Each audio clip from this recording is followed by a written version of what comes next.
Hi, welcome to the Bible in a Year Live Tanakh Project, where we read the Bible in the Tanakh order. Today is day 2 of week 3, and we continue to read from the complete Jewish Bible, reading today Genesis 46 and 47. Let's dive into today's reading. Bereshit, Genesis 46. Israel took everything he owned with him on his journey. He arrived at Beersheba and offered sacrifices to the God of his father, Yitzhak. In a vision at night, God called to Israel, Yaakov, Yaakov. He answered, Here I am. He said, I am God, the God of your father. Don't be afraid to go down to Egypt. It is there that I will make you into a great nation. Not only will I go down with you to Egypt, but I will also bring you back here again after Joseph has closed your eyes. So Yaakov left Beersheba. The sons of Israel brought Yaakov their father, their little ones and their wives in the wagons Pharaoh had sent to carry them. They took their cattle and their possessions which they had acquired in the land of Canaan and arrived in Egypt. Yaakov and all his descendants with him, his sons, grandsons, daughters, granddaughters, and all his descendants he brought with him into Egypt.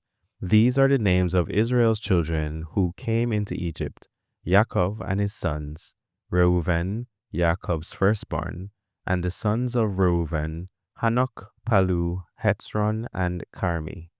The sons of Shimon, Yemuel, Yamin, Ohad, Yakin, Taxor, and Shaol, the son of a Canaanite woman.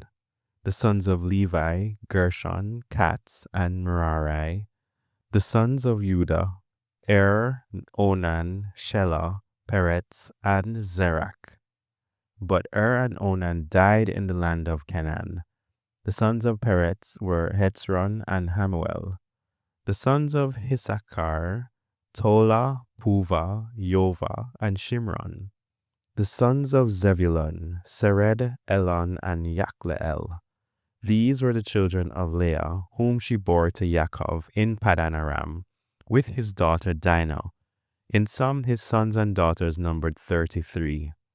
The sons of Gad, Ziphion, Hagi, Shuni, Etzbon, Eri, Erodi, and Arieli. The children of Asher, Yimna, Yishva, Yishvi, Beriah, and their sister Sirach. The sons of Beriah were Hever and Malkiel. These were the children of Zilpah, whom Laban gave to Leah, his daughter. She bore them to Yaakov, 16 people. The sons of Rachel, Yaakov's wife, Joseph and Benjamin. To Joseph in the land of Egypt were born Manasseh and Ephraim, whom Osnat, the daughter of Potiphera, priest of On, bore to him. The sons of Benjamin, Bela, Becher, Ashbel, Gira, Naaman, Eki, Rosh, Mupim, Hupim, and Arad. These were the children of Rachel who were born to Yaakov, in sum 14 people. The sons of Dan, Hushim. The sons of Naphtali, Yakzael, Guni, Etzer, and Shilem. These were the sons of Bilhah, whom Laban gave to Rachel his daughter. She bore them to Yaakov, in sum 7 people. All the people belonging to Yaakov coming into Egypt, his direct descendants, not counting Yaakov's sons' wives, totaled 66. The sons of Joseph born to him in Egypt were 2 in number. Thus, all the people in Yaakov's family who entered Egypt numbered 70. Yaakov sent Yehudah ahead of him to Joseph, so that the latter might guide him on the road to Goshen. Thus they arrived in the land of Goshen. Joseph prepared his chariot and went up to Goshen to meet Israel his father. He presented himself to him, embraced him, and wept on his neck for a long time. Then Israel said to Joseph, Now I can die, because I have seen your face, and seen that you are still alive. Joseph said to his brothers and his father's family, I'm going up to tell Pharaoh. I'll say to him, My brothers and my father's family who were in the land of Canaan have come to me. The men are shepherds and keepers of livestock. They have brought their flocks, their herds, and all their possessions. Now, when Pharaoh summons you and asks, 'What is your occupation?' tell him, 'Your servants have been keepers of livestock from our youth until now, both we and our ancestors. This will ensure that you will live in the land of Goshen, for any shepherd is abhorrent to the Egyptians.'" Bereshit, Genesis 47. Then Joseph went in and told Pharaoh, "My father and brothers have come from the land of Canaan, with their flocks, livestock, and all their possessions. Right now they are in the land of Goshen." He took 5 of his brothers and presented them to Pharaoh. Pharaoh said to his brothers, "What is your occupation?" They answered Pharaoh, "Your servants are shepherds, both we and our ancestors," and added, "We have come to live in the land because in the land of Canaan there is no place to pasture your servants' flocks. The famine is so severe there. Therefore, please let your servants live in the land of Goshen."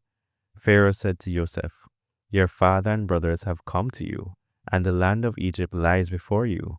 Have your father and brothers live on the best property in the country. Let them live in the land of Goshen. Moreover, if you know that some of them are particularly competent, put them in charge of my livestock."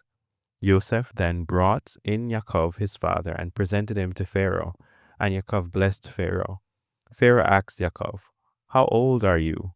And Yaakov replied, "The time of my stay on earth has been 130 years. They have been few and difficult, fewer than the years my ancestors live." Then Yaakov blessed Pharaoh and left his presence. Joseph found a place for his father and brothers and gave them property in the land of Egypt, in the best region of the country, in the land of Ramses, as Pharaoh had ordered.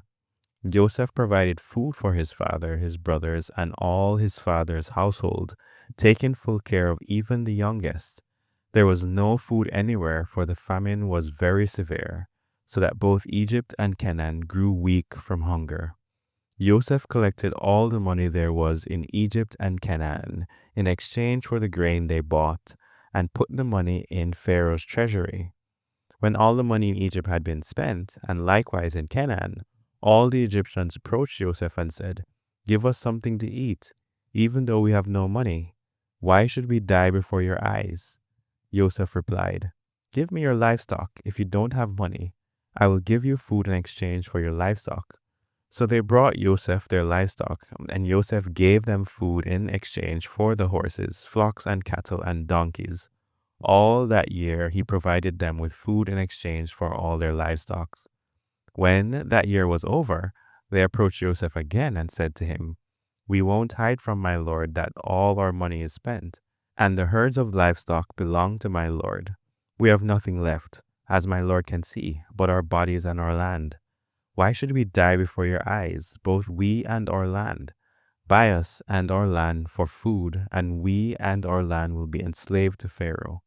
But also, give us seed to plant, so that we can stay alive and not die, and so that the land won't become barren."